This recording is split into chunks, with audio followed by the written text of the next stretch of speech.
तो देखिए स्टूडेंट्स, आज अपन एनवायरमेंटल इकोनॉमिक्स का जो टॉपिक ले रहे हैं वो ले रहे हैं, ऐसे टाइप क्वेश्चन ले रहे हैं अपन। और उसमें पहला क्वेश्चन है, what do you understand by environmental economics, या फिर इसी को और करके कहा जा सकता है, discuss the meaning and nature and scope of environmental economics. ठीक है, इस क्वेश्चन को दो तरीके से पूछा जा सकता है। देखो, एनवायरमेंटल इकोनॉमिक्स का मतलब क्या है। द मेन स्ट्रीम जो अपनी दूसरी इकोनॉमिक्स है, मेन स्ट्रीम इकोनॉमिक्स जिसको अपन माइक्रो मैक्रो कहते हैं, बेस्ड ऑन मार्केट मैकेनिज्म। वो मार्केट मैकेनिज्म पे जो डिमांड एंड सप्लाई होगी, डिमांड एंड सप्लाई से जो रेट या प्राइस तय होगी उसी को देखना है। Its primary emphasis on the market as a supplier of advice about human preferences. वो ह्यूमन के बिहेव पे चलता है कि प्राइसेस कम होती है तो डिमांड बढ़ती है, प्राइसेस बढ़ जाती है तो डिमांड कम हो जाती है। या सप्लाई के पॉइंट ऑफ व्यू से देखें तो प्राइसेस बढ़ती हैं तो सप्लाई बढ़ती है, प्राइसेस कम हो जाती हैं तो सप्लाई कम हो जाती है। तो ये जो अपन बेसिकली बातें पढ़ते हैं माइक्रो और मैक्रो में अपन पढ़ लेते हैं। But economics differ from environmental economics. Environmental economics की जो डेफिनेशन है ना, वो आपकी अलग है। तो बेसिकली जैसे इकोनॉमिक सेंस में अगर अपन देखें, पॉल्यूशन जो है वो ह्यूमन का नुकसान है भाई, उससे उसके बीमारियां होंगी, उसके मेडिकल बिल्स बढ़ जाएंगे। और पॉल्यूशन से जो आपके हैं वो शॉर्ट रन और लॉन्ग रन दोनों ही इम्पैक्ट जो है ह्यूमन के हेल्थ पे पड़ते हैं। तो इसीलिए अगर अपन इकोनॉमिक डेवलपमेंट बहुत तेजी से कर रहे हैं तो आप मान के चले ह्यूमन एनवायरनमेंट का डिग्रेडेशन जो है वो भी होगा, क्योंकि एक्सप्लॉइटेशन नेचुरल रिसोर्सेज है।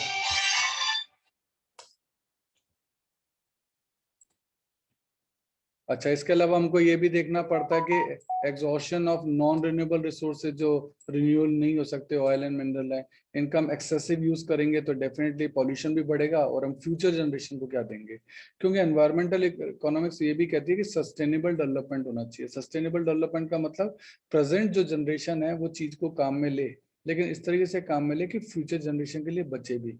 अगर सारी की सारी प्रेजेंट जनरेशन ही यूज कर लेगी नेचुरल रिसोर्सेज का जो रिन्यूएबल नहीं है, तो फिर आगे जाके क्या होगा। तो अब इन्होंने क्या किया, according to Charles Kolstad, the best division between environmental economics and resource economics is between static and dynamic issues related to the natural world. दो टाइप की इकोनॉमिक्स है वो बता रहे हैं, एक तो एनवायरमेंटल इकोनॉमिक्स और एक है आपकी रिसोर्सेज इकोनॉमिक्स। तो इसमें एक स्टैटिक का मतलब फिक्स है और एक डायनामिक का मतलब चेंज है। तो एनवायरमेंटल इकोनॉमिक्स के लिए कह रहा है, involve question of excessive production of pollution by the market for insufficient protection of the natural world due to market failure. क्या कि एक्सेसिव प्रोडक्शन हो रहा है, एनवायरमेंटल इकोनॉमिक्स ये कह रही है। और एक्सेसिव प्रोडक्शन होने के कारण जो एनवायरमेंट है उसको नेचुरल हजार्ड्स हो रहे हैं, और जिसके कारण जो पॉल्यूशन जो है बहुत तेजी से बढ़ रहा है। अब जबकि रिसोर्स इकोनॉमिक्स जो है ना, वो आपको ये कहता है is concern with the production and use of natural resources. ये केवल प्रोडक्शन से रिलेटेड नहीं करता, ये नेचुरल रिसोर्सेज से भी करता है, both renewable and exhaustible. Renewable, अब रिन्यूएबल और नॉन रिन्यूएबल दोनों को ध्यान में रखता है। Renewable resources as would include fisheries and forest, ठीक है, रिन्यूड हो रहे हैं। नॉन रिन्यूएबल का मतलब है मिनरल्स एंड एनर्जी, ये कहाँ से लाएंगे। अगर मिनरल्स एक बार धरती पे खत्म हो गए तो आप दोबारा मिनरल तो नहीं ला पाएंगे ना। तो ये आपके रिसोर्स इकोनॉमिक्स कहलाती है। Economics is concern with making best allocation of resources, कि अपने रिसोर्सेज का बेस्ट यूज करें अमंग कॉम्पिटिटिव ऑल्टरनेटिव। भाई ऑल्टरनेटिव तो बहुत सारे हैं लेकिन आपके रिसोर्सेज लिमिटेड हैं, तो आप लिमिटेड ही उसका यूज कर पाएंगे तो उसका बेस्ट करें। It is concern with utilization of resources to ensure an improvement in the welfare. अच्छा, उससे वेलफेयर भी होना चाहिए, रिसोर्सेज का आप यूज इस तरीके से करें जिससे वेलफेयर हो। there is therefore a strong link between the environment and economics. Humanities are faced with a lot of environmental problem which have economic dimensions। क्योंकि देखो, इकोनॉमी डेवलप होगी, प्रोडक्शन ज्यादा होगा तो पॉल्यूशन बढ़ेगा। तो किस तरीके से अपन अपने रिसोर्सेज का बेस्ट यूज करें जिससे कि पॉल्यूशन कम से कम और एनवायरनमेंट को कम से कम जो नुकसान है वो आपका हो, तो इस चीज का अपन को देखना पड़ता है।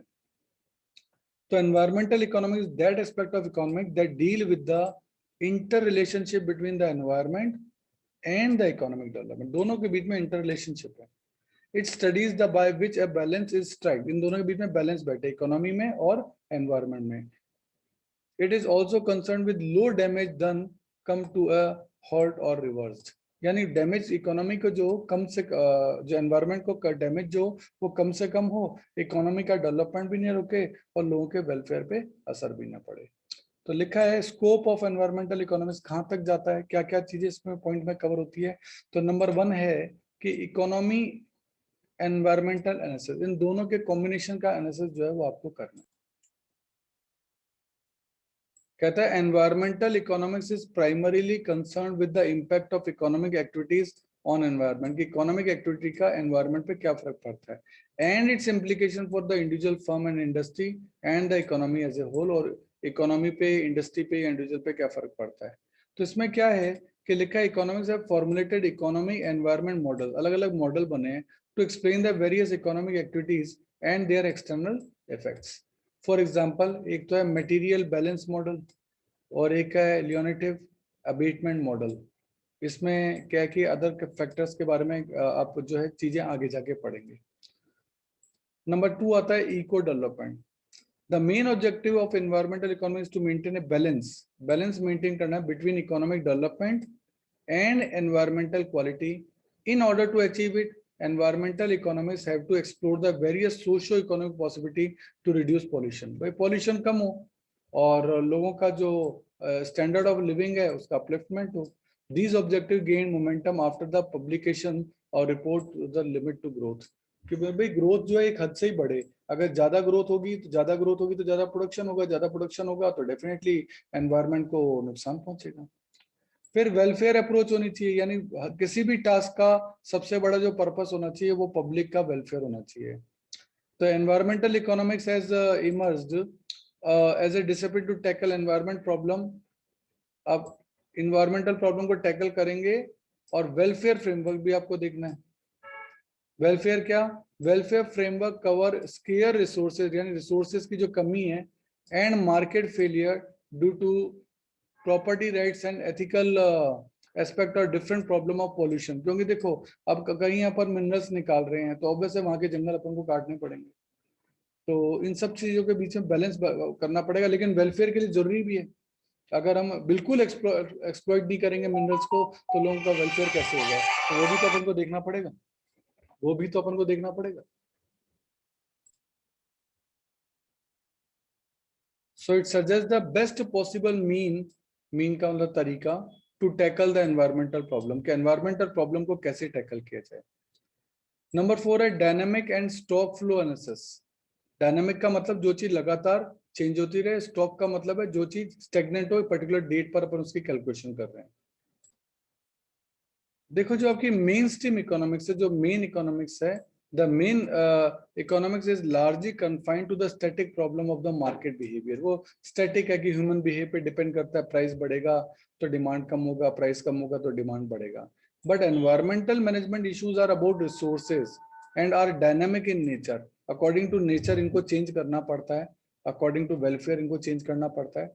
Moreover resources have a stock. अब जो आपके मिनरल आपके अर्थ में है वो तो स्टॉक है, फिक्स है, वो तो बढ़ गया कम हो नहीं सकता, वो तो जितना है उतना ही रहेगा। And they have a rate of depletion and replenishment such as oil, mineral and forest. इसमें क्या कि इनकी एक रेट है, जैसे ये मिनरल्स वगैरह जो बने लाखों सालों में बने, ये दोबारा नहीं बन सकते, हम हमारी लाइफ में दोबारा इनको नहीं देख सकते। तो इनका रिन्यूएबल होना बड़ा ही मुश्किल काम है, बहुत टाइम टेकिंग है, तो आप ऑलमोस्ट मान के चलें कि नॉन रिन्यूएबल है। दस दीज नेक्स्ट पॉइंट अपन जो पढ़,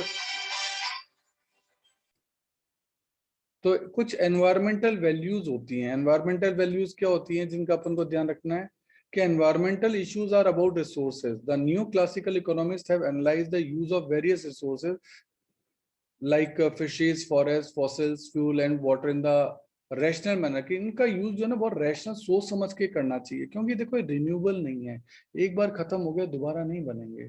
तो ये हमारी एनवायरमेंटल वैल्यूज होनी चाहिए। वैल्यूज का मतलब हमारे रूल्स, हमारी नैतिकता, हमारे मॉरल में ये होना चाहिए कि हम इनका पूरा यूज ना करें, क्योंकि ये रिन्यूएबल नहीं है, एक बार खत्म हो गया दोबारा नहीं होंगे।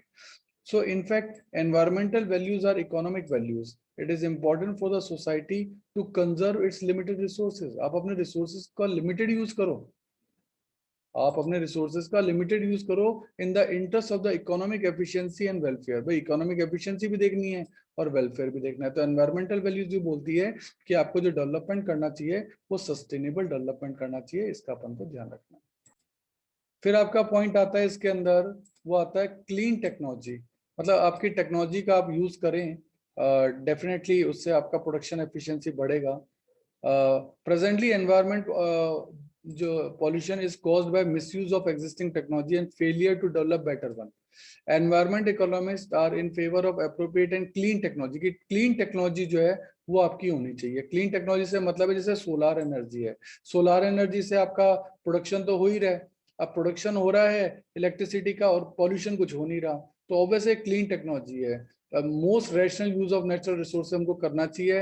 एनर्जी का कम से कम यूज करें और इसका सोलर का यूज करें। सोलर का यूज करने से क्या होगा, पॉल्यूशन होगा नहीं और इलेक्ट्रिसिटी बहुत सस्ते में बन जाएगी, इससे आपका एनवायरनमेंट का प्रोडक्शन भी हो जाएगा। नेक्स्ट आपका आता है इंटरनेशनल कोऑपरेशन। देखो काफी सारे अपन देखते हैं इंटरनेशनल इश्यूज चल रहे हैं, ट्रांसबाउंडरी शिपमेंट्स हैं, अनवांटेड सब्सटेंस, कॉमन प्रॉपर्टी कई जगह है दो देशों के बीच में। तो इंटरनेशनल कॉमन अपन को जो है कॉपरेशन चाहिए होगा, क्योंकि इन चीजों के नेगेटिव इफेक्ट होते हैं। टॉक्सिक वेस्ट जो हो रहे हैं, जो डेवलप्ड कंट्रीज हैं बेसिकली फैक्ट्रीज उन्हीं के पास है, जो वेस्ट सारा सबसे ज्यादा जनरेट वो कर रहे हैं, तो सबसे ज्यादा वो जो है नेचुरल रिसोर्सेज का यूज भी वही कर रहे हैं। तो डेफिनेटली एक कोऑपरेशन होना चाहिए, उनको गरीब देशों की मदद करनी चाहिए, क्योंकि गरीब देश प्रोडक्शन तो कर नहीं रहे, ये बहुत कम कर रहे हैं, तो ऑब्वियसली पॉल्यूशन में कंट्रीब्यूशन की भी उनका बहुत कम है। तो most countries of the world are insisting on uniform stand and environmental regulation for all nation. लेकिन इसमें भी दिक्कतें ही आ जाती है, अमेरिका कहता है या जर्मनी जापान कह रहे हैं, तो यार वो तो पहले ही डेवलप्ड हो चुके हैं और हम तो डेवलपिंग की प्रोसेस में, और हम पे भी वही रूल एप्लीकेबल कर दोगे, तो हमने तो एनवायरमेंट को इतना नुकसान पहुंचाया नहीं, नुकसान तो उन्होंने ज्यादा पहुंचाया है। तो डेफिनेटली उनको गरीब कंट्रीज की मदद करनी चाहिए। So other issues are related to international common property resources, especially the share of river water. कई देशों में रिवर वाटर को लेकर झगड़ा है, फॉरेस्ट लैंड वगैरह को लेकर झगड़ा है, तो इन सभी चीजों में आपको इंटरनेशनल जो है वो आपको कोऑपरेशन की जरूरत पड़ेगी। आगे हम देखते हैं कंजर्वेशन पॉलिसी। इसका कहने का मतलब ये है कि it suggest the optimal strategy in the utilization of natural resources in the rational manner. Rational manner का मतलब सोच समझ के यूज करना है, यानी वो सस्टेनेबल डेवलपमेंट है। आप अपना पूरा का पूरा नेचुरल रिसोर्सेज जो है वो यूज नहीं कर सकते, उसका अपन को ध्यान रखना पड़ेगा। देन हाँ आपका मल्टी डिसिप्लिनरी बेस। तो मल्टीडिसिप्लिनरी बेस का मतलब environmental economics is a inherently a multidisciplinary subject. तो इसमें बहुत सारी वैरायटी है। It consist of integration of many variety very discipline such as biology, ecology, physical science, ethics and main stream economics, यानी micro and macro. इसलिए इसका बहुत wide scope है। भाई आप ये भी देखना चाहते हैं कि डेवलपमेंट हो, आप माइक्रो लेवल पे भी देखना चाहते हैं, आप गवर्नमेंट के मैक्रो लेवल पे भी देखना चाहते हैं, आप चाहते हैं बायोडाइवर्सिटी भी रहे, जंगल वगैरह हम ज्यादा यूज नहीं करें, नहीं तो जंगली जानवर कहाँ जाएंगे, इतनी सारी वनस्पति वो कैसी होगी। इकोलॉजी भी है, फिजिकल साइंस भी है, एथिकल भी है कि हम ज्यादा कंजम्पशन ना करेंगे तो फ्यूचर जनरेशन क्या यूज करेगी, सस्टेनेबल डेवलपमेंट भी चाहते हैं। तो मल्टी डिसिप्लिनरी बेस हो गया, मतलब एक ही टॉपिक के अंदर इतनी सारी चीजें जो है वो आके जुड़ गई। इन सब चीजों का ध्यान रखना पड़ता है। तो ये बहुत वाइड स्कोप जो चीज है, इसका कहा गया कि it is very therefore it is has a very wide scope. तो ये सब चीजें जो हैं वो आपके फीचर हैं स्कोप ऑफ एनवायरमेंटल इकोनॉमिक्स। और एनवायरमेंटल इकोनॉमिक क्या है, उसका स्कोप क्या है, पूरा इस तरीके से आपके क्वेश्चन में आपका डिस्कस होगा।